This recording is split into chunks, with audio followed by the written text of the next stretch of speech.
Why does your scanner show the P0709 engine code? And what does it mean? P0709 is a diagnostic trouble code for transmission range sensor A circuit malfunction.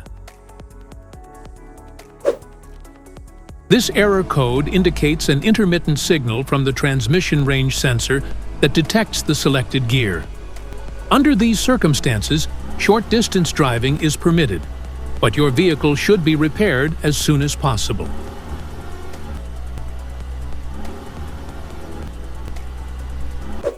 So, what causes this imbalance?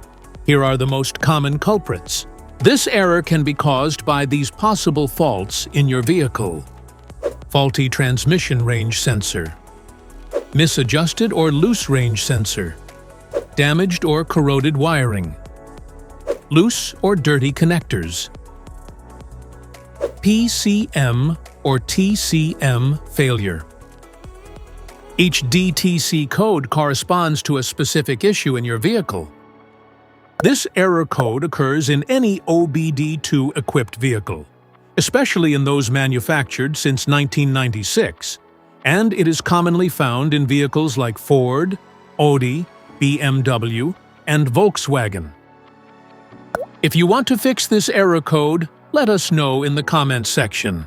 We will definitely make the video on your demand. If you like this video, don't forget to subscribe to our channel. Thanks for watching.